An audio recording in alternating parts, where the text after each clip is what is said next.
Good evening, ladies and gentlemen. This is THM. We are back. It is an episode of something. I don't know what the something is going to be, but I've made my mission to create as much content in this video as possible, purely because of reasons. Now, I want to go back to the last episode of Duel School, or rather Duel College, and everybody decided to mention Nibiru. Yes, I know I forgot about Nibiru. That was not intentional, I promise. I just forgot it existed. Of course I did. Go figure! Whoa! I forgot about one of the most important hand traps in the game. So yeah, Nibiru. Let's talk about Nibiru. Let's go take a look at Nibiru, the primal being. There it is, Nibiru. It was probably in the deck, but I'm going to pretend I didn't do that. So Nibiru lets you summon it from your hand, tributing all the monsters on the field if your opponent summoned more than 5 times this turn. Now note that can be during your turn. I don't know how often that would come up, but if your opponent's summoning more than 5 times during your turn for some godforsaken reason, you can just nuke the board and then continue playing the game like nothing happened. So that's an option. Moving on. For most of the time, Nibiru is either ending the game or getting hard countered. Because if Nibiru goes down and your opponent has a response to it, they will respond to it. Primarily cross-out designator, but anything that prevents tribute also is kind of okay against it. It doesn't prevent Nibiru from resolving, but it does something at least. It prevents Nibiru from being a threat.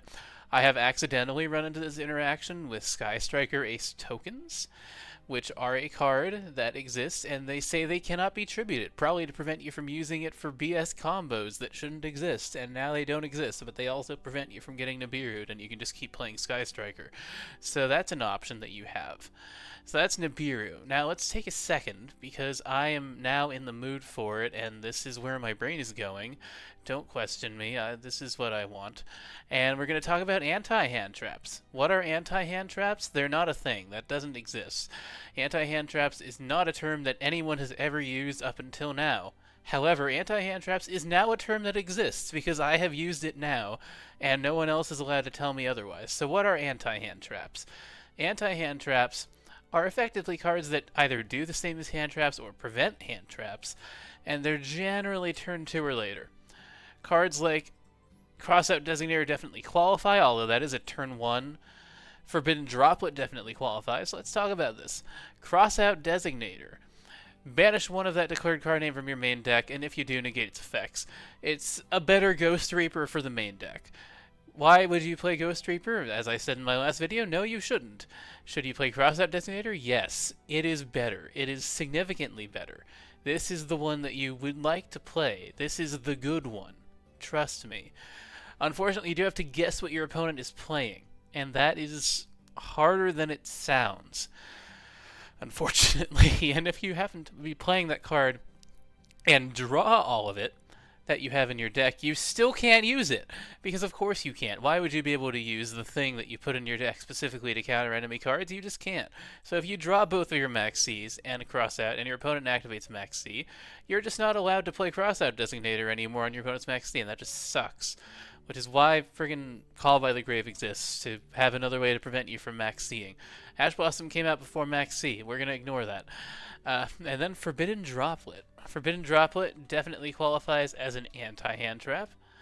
And entering Forbidden is not a good way to find it, because there are like 100 cards with Forbidden in the name. What did I think would happen?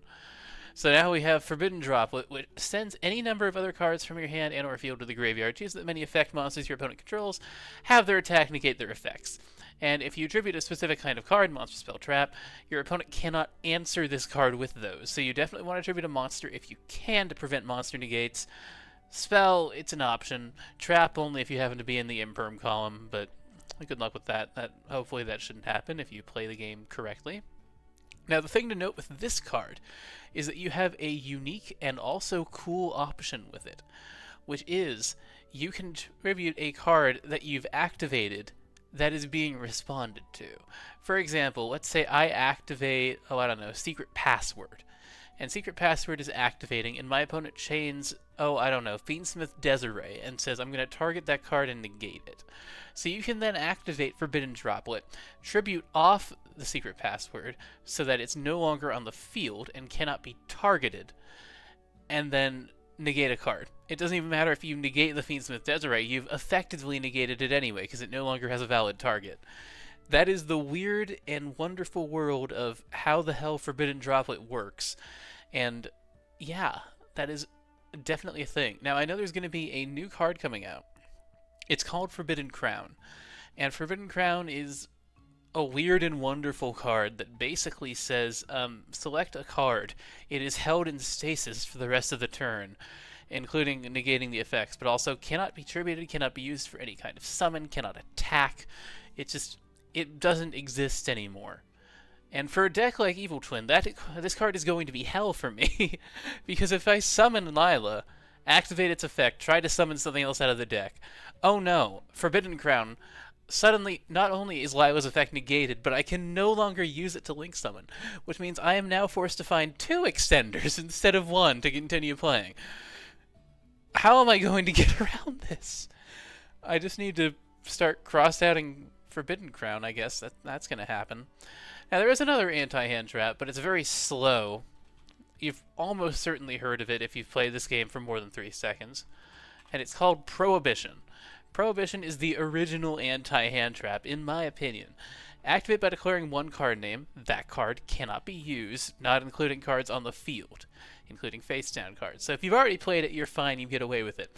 But if you activate this card on your first turn and declare, let's say, Nibiru the Primal Being, or in my case, Forbidden Crown, because screw that card, I'm not going to be happy with that around. That card just doesn't exist anymore. You're not allowed to use it until Prohibition is gone. There have been a couple variations on this card that exists, and none of them are particularly fun to play against, but Prohibition is definitely the biggest one, and definitely scary. You don't want to be dealing with this if you happen to be playing a deck your opponent knows about. If your opponent's playing a deck and you don't know it, it's pretty much useless. You can't use it unless you're negating like a specific hand trap or something. That's pretty much the only reason you would ever want to use it actually in competitive play. Is if you're, say, negating specifically Nibiru the Primal Being because you know you're going to get comboed to death instantly, or Max C because you want to force it out. Don't do that. I've seen people do that. It doesn't work as well as you think. People will just play the Max C immediately, and unless you have a Call by the Grave in hand, it just doesn't work. So don't do that. That's not a thing you should do. And now the other cool thing about right now is we have a new archetype in the game. That's right, ladies and gentlemen. Mitsurugi. It's a new ritual archetype that is it's unique. Definitely unique. Unique in that it is a bunch of cards that kind of do something, but most of them don't. They're pretty much just a hell of a lot of utility and annoyance.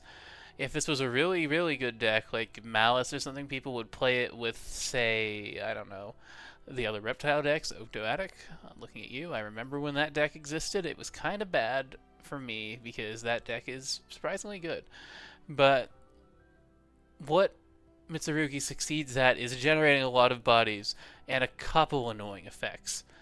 Like, for example, this one. If this card is special summon, you can destroy all monsters your opponent controls, and it's got a negate.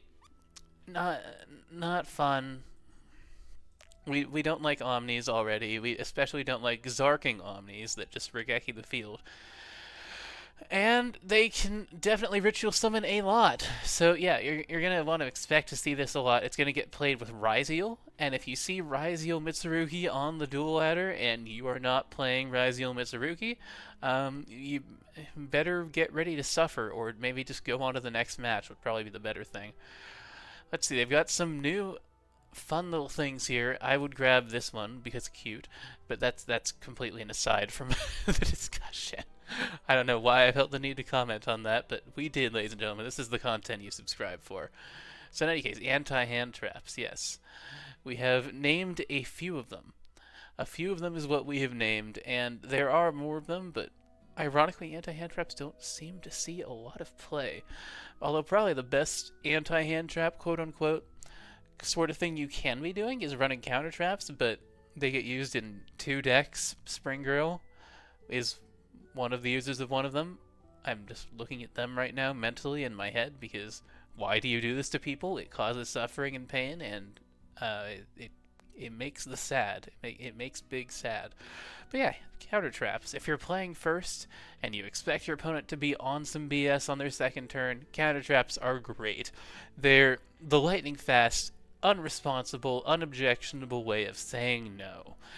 And some of them are pretty good. The Solemns are not the best, but 1500 life points to negate anything, that's alright. And then we have archetypes that actually have in-archetype, in-house ways of doing that, which are the most annoying things ever, because what do you mean they can search a counter trap? That's just not fair. It really is not. Like, back in my day, this is how old I am at this point, ladies and gentlemen. I'm not even that old, but we're already getting to the point where it's back in my day. We had cards like this. We had Vanquishing Light. This was a quote-unquote in-house counter trap, which says, tribute 1 Lightsworn monster, negate the summon, destroy the monster. It's specific to one thing, which is summoning a monster, and it doesn't have Lightsworn in the name, which means you can't search it, you can't grab it out of your deck, you can't just be like, I have this now, screw you. And then we get to a little closer to the modern day, and we have a very fun, very good card, if I can find it, called Orcus Crescendo, which says when a spell, trap card, or monster effect is activated while you control an Orcus Link monster, negate the activation and banish the card. That's pretty much everything in the game. What do you mean you can grab this out of your deck since it has the name and the name? And it's not only that, it's literally everything. How far have we come? It's not fair to anyone. And don't get me started on modern decks. If you can put something like this in a modern deck, like, oh, I don't know, there's definitely a way to do it. Literally, Salomon Great has an in-house counter trap at this point. Now, these aren't technically counter traps, but they are annoying enough that they effectively feel like one. But one thing that is basically a counter trap is Ryziel Cross, because it says when a monster effect activated by your opponent resolves, you can detach a material and negate the effect. It's not really a counter trap because it doesn't negate everything, and so we don't care as much. We're not mad necessarily, just disappointed. You know that feeling, right? Yeah. But at the same time, no. Why is this allowed? It's a passive effect on resolution. This isn't a card effect that you activate and can get negated. This is just a thing that happens that we don't get to control. Unless this card gets destroyed, which is an effect that can be negated by said card, it's going to negate an effect every turn, and there is nothing you can do about it but scoop. That's all you can do. And the fact that they put this in a deck which has cards like Ryziel Detonator, which pop a minimum of 2 cards per turn, usually 3, and Duo Drive, which grabs 2 free searches, tells you how strong power creep is getting in this game. What is going on? How do we get to that from Trachodon, which is a tiger-striped dragon that is often seen racing across the wasteland at tremendous speeds? This was Yu-Gi-Oh! This was 2000 Yu-Gi-Oh! How have we reached Exosister Cart Vadim off of this? How have we reached any of this off of that? I don't understand. We were hitting each other with psychic leaves back then. That was what Yu-Gi-Oh! Was meant to be. And now we're playing Ryziel and passively negating effects after resolution.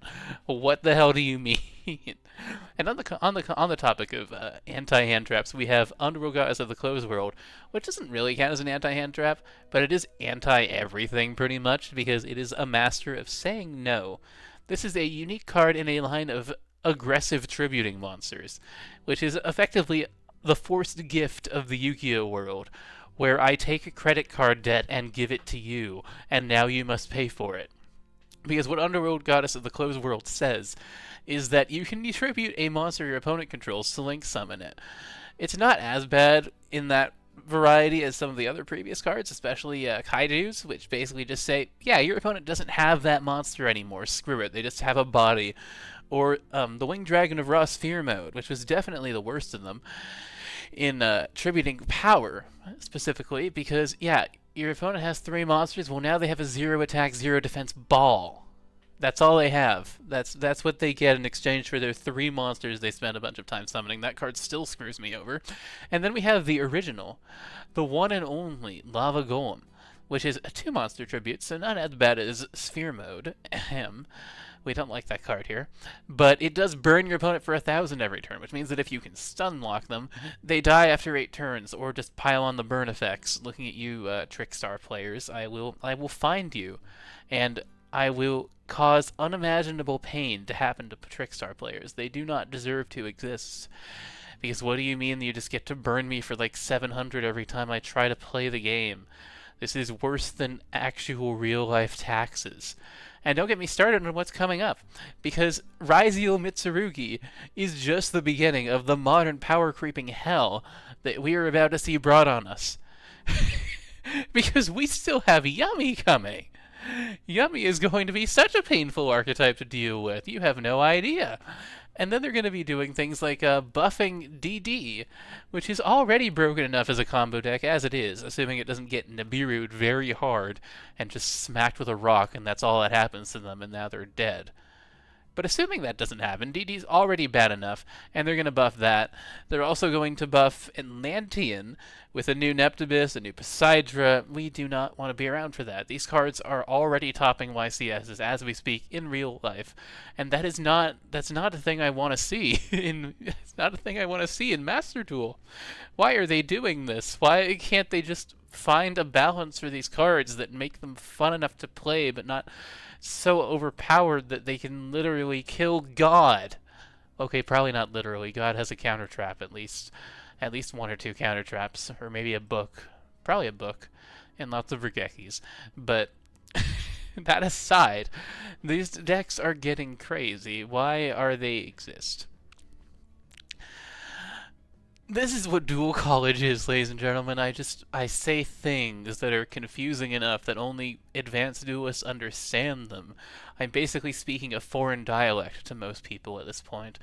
And if you're still here, congratulations, because you know what Yu-Gi-Oh is. You know how to Yu-Gi-Oh. Everybody go in the comments if you've reached 17 minutes and 22 seconds into this video, and comment that you know how to Yu-Gi-Oh, because if you watched this and actually found it interesting, you clearly know how to Yu-Gi-Oh. Except you, Hunter. You don't have to do anything. You're doing fine. You're great. Good job, Hunter, by the way. Good job. I know you did a good job. You will receive the head pats later. Or perhaps just continuously. I'll figure that out later. And yes, I am out of things to say, so thank you, ladies and gentlemen, so much for watching. This has actually been a fairly entertaining 18 minutes of my life, so if you also thought this was a fairly entertaining 18 minutes of your life, consider liking and subscribing at risk of sounding like a generic YouTuber. And ladies and gentlemen, I will see you in the next video. Have a good night.